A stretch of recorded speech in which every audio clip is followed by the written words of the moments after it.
In this video, I'm going to discuss returns to scale a little bit and use Cobb-Douglas production functions to talk about it. In earlier videos, talking about utility and consumption and utility maximization, we've used these Cobb-Douglas functions before, but it's also pretty common to use these Cobb-Douglas functions to model production decisions. So in this case, the first one here we're looking at is Q equals L to the 0.2 times K to the 0.4. And let me zoom in here just a little bit because that is going to be a little bit hard to see for some of you here. So, okay, hopefully that'll be a little bit better there. So returns to scale first, before we start doing any kind of math or graphing or calculations, let's discuss what returns to scale is and how not to get it confused with some other ideas. When we talk about returns to scale, this word scale here implies that we're asking a question about what happens when we scale up an operation or scale down an operation. And by scaling up or down an operation, I mean we're going to make everything bigger or everything smaller. So what that means is we're going to increase all of our inputs at the same rate, or decrease all of our inputs at the same rate, and we want to see what's going to happen when we do that.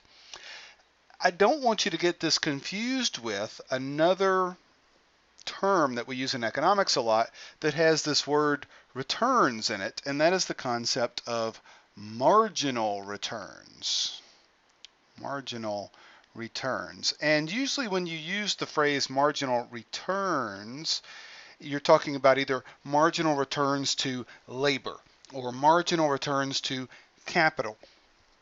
When you're asking a question about marginal returns, you're talking about increasing one input at a time. So marginal returns to one input.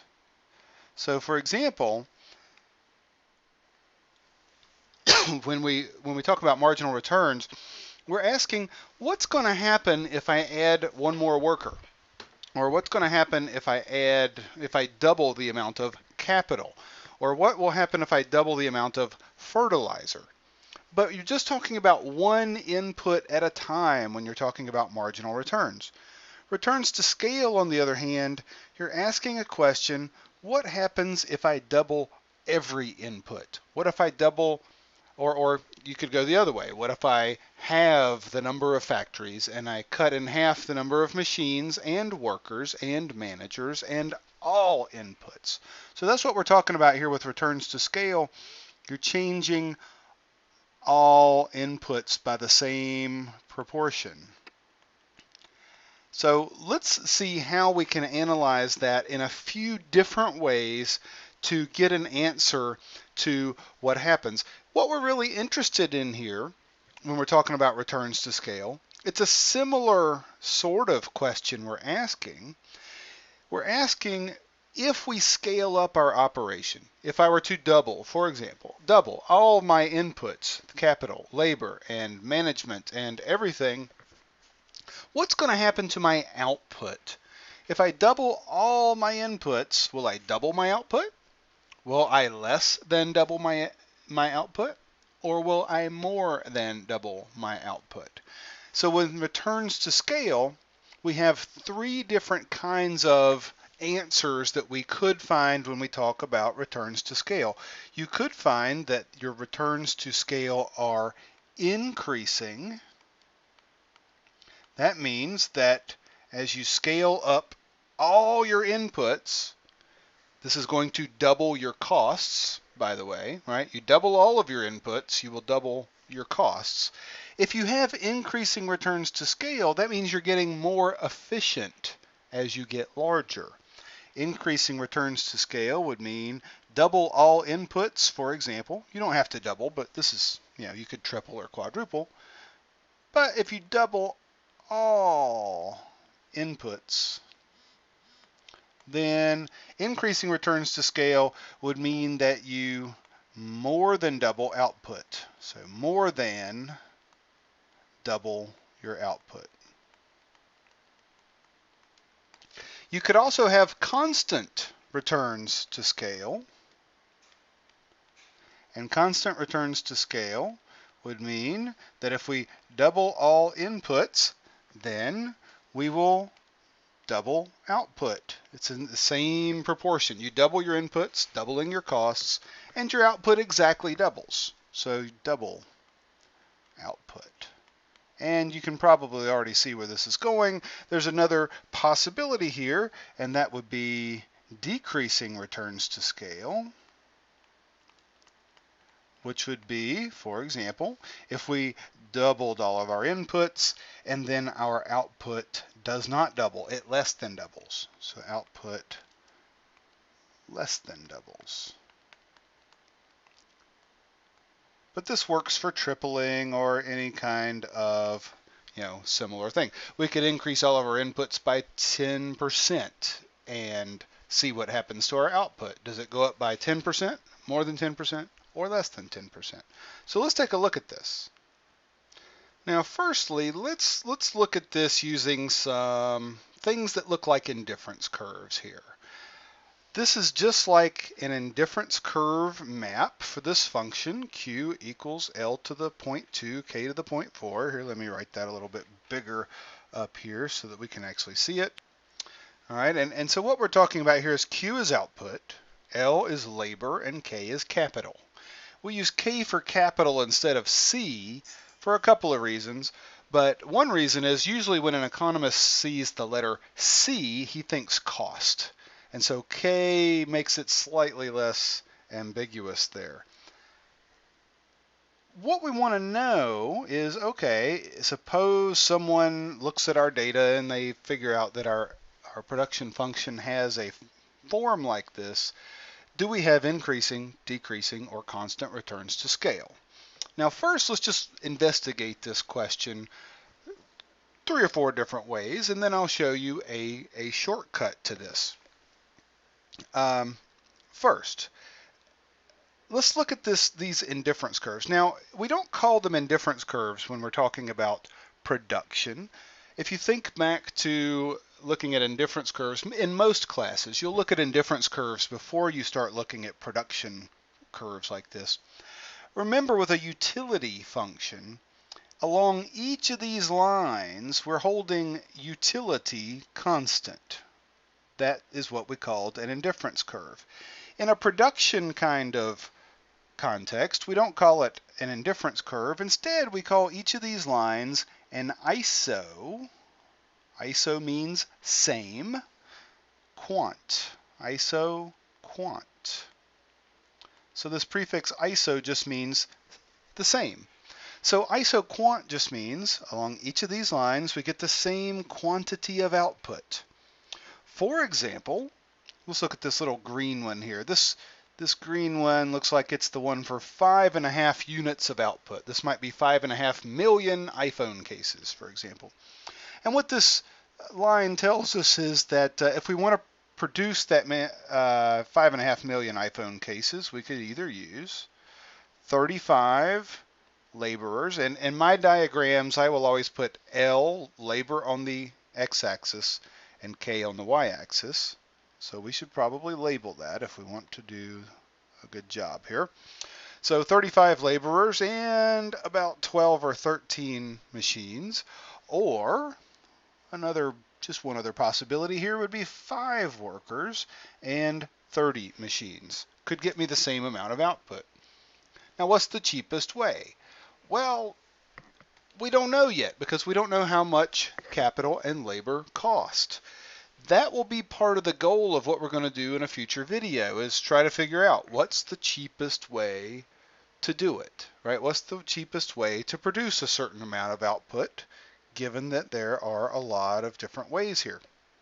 It's going to depend on the relative cost of capital and labor, of course. Let's just pick, second thing I want to do here is let's just pick some numbers to start with. Not worrying about whether they're optimal for the moment. Let's just pick a couple of numbers and see what happens when we double those inputs. Let's see what happens to our output just using a calculator. So let's suppose, for example, that we had let's just keep these numbers very simple here, one laborer and one machine. So Q equals 1 to the 0.2 times 1 to the 0.4. How much output will we get? Well, 1 to the 0.2 is 1. 1 to the 0.4 is 1. So our output will be 1. Okay? Let's double all of our inputs. If we wanted to investigate, remember, if we wanted to investigate marginal returns to one input, which we'll do later, then we would want to just increase only labor or only capital. But returns to scale, we have to increase both of these things by the same proportion. So let's just double both of them since that's easy. Let's double the amount of labor to 2 to the 0.2 and double the amount of machines to also 2 to the 0.4 equals. Now what's going to happen to our output? Let me grab my calculator here and figure it out. It's going to be 1.52 roughly. 1.52 output. So comparing these two results, when we use one worker and one machine, we get 1 unit of output. When we double to 2 people and 2 machines, in this case, we don't double our output. We less than double our output. And so that means that in this example we're looking at, we have decreasing returns to scale. So decreasing returns to scale. Now another way that we could look at this same idea is to say assume, well, I mean, I just want to kind of look at this graphically. Let's just, for example, see, and I'm going to erase this big thing here, but this one has decreasing returns to scale. We could just look at a couple of points. So, for example, here, you can look graphically and say, well, what if we had 10 workers and 10 machines, and we doubled that to 20 workers and 20 machines, right? So going from point A to point B. See if we can find this gray indifference curve in my legend over here. It looks like it's 4, right? 4 units of output. At B, we go through the purple and kind of a brownish and a green, and then back to another gray. And that looks like that is 6 units of output. So as long as you have a nice color-coded Isoquant curve map here, you can see that here we're going to get 4 units of output, and when you double your inputs you only get 6 units of output. Similar to what we saw here, we're getting about a 50% increase in output when we double our inputs. What this implies is it's better to be a small company than a large company for some reason. As you get larger, when you double your costs, you less than double your output, so somehow you're getting less efficient as you grow your company. So some companies, they're just better being small companies instead of big companies, and that's what we have here. So again, decreasing returns to scale. So let's look at the next example here. And by the way, I'll put this handout on berkeyacademy.com. And let me think of a name here. Oh, I'll just call it returns to scale. Okay? Returns to scale.pdf, so that you can have these same indifference curve maps to look at. All right, so here's another one. Suppose our production function was Q equals L to the 0.6 times K to the 0.4. Our laborers are now suddenly more productive. We've given them a training program. K still has that 0.4 exponent, but our workers, they're speedier and more productive. So what's going to happen now? Well, again, let's just focus on this increasing, decreasing, or constant returns to scale question. Let's see. Let's go over here and just plug in some numbers like we did before. Suppose we had 1 worker and 1 machine. Q equals 1 to the 0.6 times 1 to the 0.4 equals, well, 1 to the 0.6 is 1, 1 to the 0.4 is 1, we're going to get 1 unit of output again. No problem. So what happens if we double everything? Q equals 2 to the 0.6 times 2 to the 0.4. What is that going to be? Well, if you do this on your calculator, or we can see this in our heads here, or just when you have the same number raised to exponents, you can add those exponents together, right? And 0.4 equals 1. So that's the same as 2 to the first power, which is the same as just the number 2. So look what happened here. We doubled our inputs and we doubled our output precisely. This is what we mean when we talk about constant returns to scale. Constant returns to scale. Double all inputs, double output. Now, let's just look at some of these isoquants similar to what we did last time. Suppose we had around, I'm just looking for some points that about might intersect here. Okay, let's just take this point, for example. 10 workers, 15 machines. What if we doubled the workers to 20, doubled the machines to 30? Let's go up here, 20 and 30, and okay, we're talking about a point right about here. And here's a brown isoquant. The brown isoquant, I have, let's see, 1, 2, 3, 4, 5, 6. 1, 2, 3, 4, 5. Okay, it's kind of covered up by that quantity, but it's 12. Q equals 12 there. And this one's kind of a green one, and if we kind of count up from the bottom, we can count up the legend here the same way. It's sometimes easy to make sure you're looking at the right one. 1, 2, 3, 4, 5, 6, 7, 8, 9, 10, 11. That's going to be close to the 12th one. So 1, 2, 3, 4, 5, 6, 7, 8, 9, 10, 11, 12, and that's 24. So Q, oops, sorry, I hit the wrong thing with my palm there, trying to draw on the screen. Q equals 24. Or pretty, very, very close to that 24 isoquant. And here, looks like it's also just very close to that brown isoquant, but not quite on top of it. So this is a visual way to kind of confirm this idea. And again, I'll give you a shortcut in just a second. Wait for it, and you'll be able to see where it comes from. Okay, let's look at a third indifference curve map,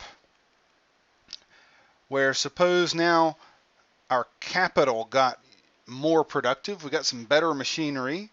And now Q equals L to the 0.6 times K to the 0.6. So let me write that larger here.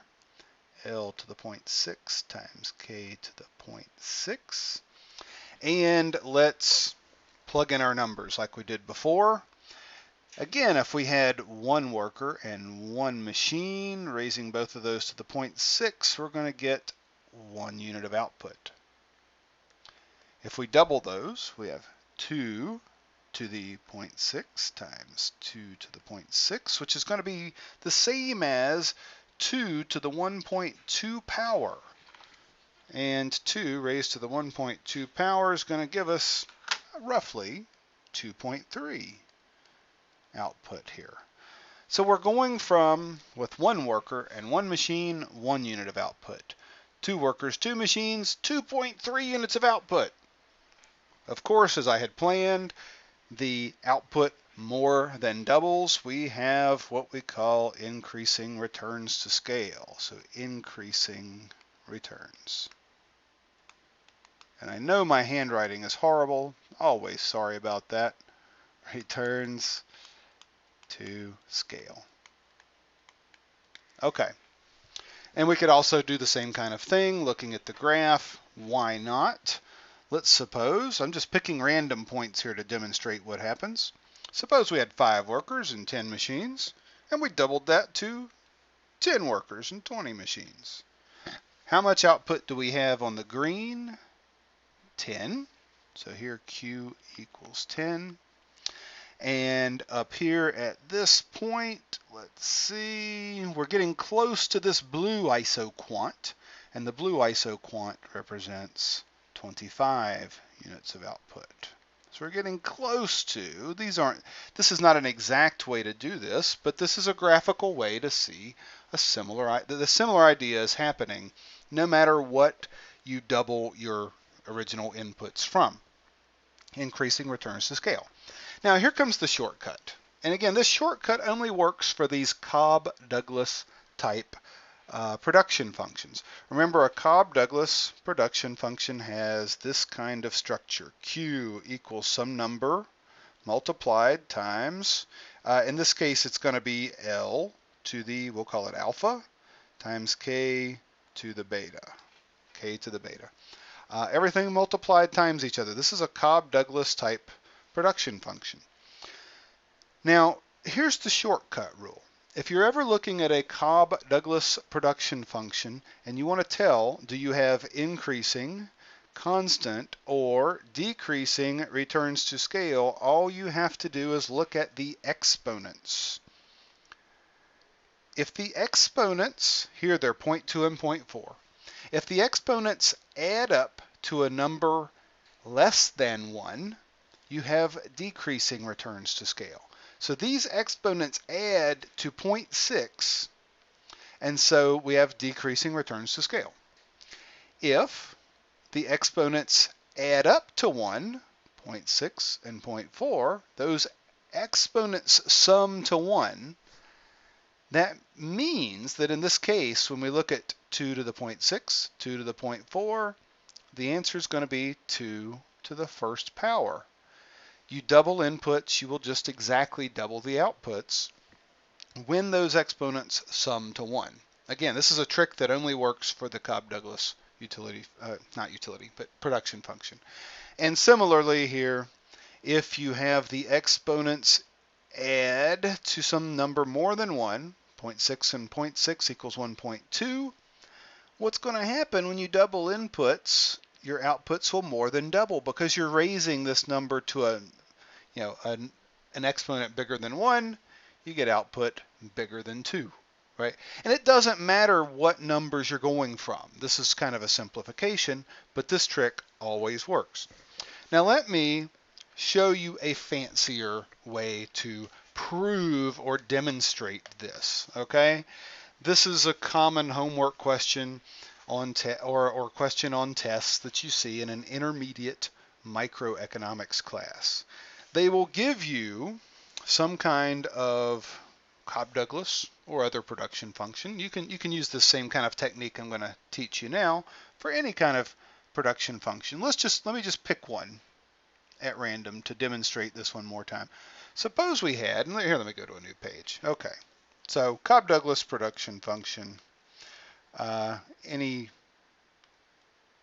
Any numbers could be put in here. Let me give you a specific one. Suppose you have a test question or a homework question that says, okay, you have a production function that looks like this. 5 times L to the 0.6 times K to the 0.8. And the question is, prove that this has either constant, increasing, or decreasing returns to scale. The slightly more mathematical method, now we know in our guts, if you believe the rule I told you, we know that if you add those exponents, we get 1.4, and that sum is bigger than 1. We know that there is going to be increasing returns to scale. But how do you demonstrate that? Well, here's how you show this concretely. Here is what our, for any L and K we put in here, we're going to get the output Q. Okay? Let's see what happens when we multiply L and K by some number. Okay? So here's the standard technique. Suppose we had, instead of 5 L to the 0.6 K to the 0.8, let's multiply. So instead of L, K. Oh, we can't use K because K is capital. Okay, 5, okay, we'll call it C. C is some constant, any number you want, times L to the 0.6. So what this is saying is we're going to multiply L by some constant. Think about 2, right? C is 2. We're doubling labor. Now for capital, we're going to multiply capital by some number, the same number C. We're going to double capital. And then we're going to raise it to the 0.8. Okay? What's going to happen to the output so we can compare it to Q? So what is this going to equal? Well, if we simplify this, what we're going to have, we can raise both of these things in the brackets, in the parentheses to the exponents. 5 times c to the 0.6, L to the 0.6, times c to the 0.8 over here, times k to the 0.8. And if we collect those c's, what we're going to end up with here is 5 times c to the 1.4 times L to the 0.6 times k to the 0.8. Now let me summarize what we have just shown. What we've just shown, and maybe I could move this out. Let me do that. I'll just rewrite this slightly. C to the 1.4 times 5. So this is the production function we had before. After we multiply each input by C, the total amount of output we're going to get is not C times these numbers, but C to the 1.4 times the same quantity we had before. This is a way of demonstrating that if C is 2, for example, then what's going to happen to our output when we multiply our inputs by 2? Well, our output is going to change by that factor, 2 to the 1.4 equals, and when we do 2 to the 1.4, that tells us that our output is not going to double, but it's going to go up by 2.64 times. Now, here's where we see why this rule for what do the exponents add to comes from, because whatever these exponents add to, they're going to get collected onto these two c's, and then we're going to add those exponents when we collect them. And so if those exponents equal 1, we're just going to have 2 to the first equals 2. We double the inputs, the output exactly doubles. Here, because the exponents sum to a number bigger than 1, when you double the inputs, output will go up by 2.64 times, a larger expansion than that. This video is getting pretty long. Hopefully I've been able to show you some of the intuition and some of the math behind looking at a production function and determining whether it has increasing, decreasing, or constant returns to scale. As always, if you have any questions, leave them in the comment or question section below. Good luck.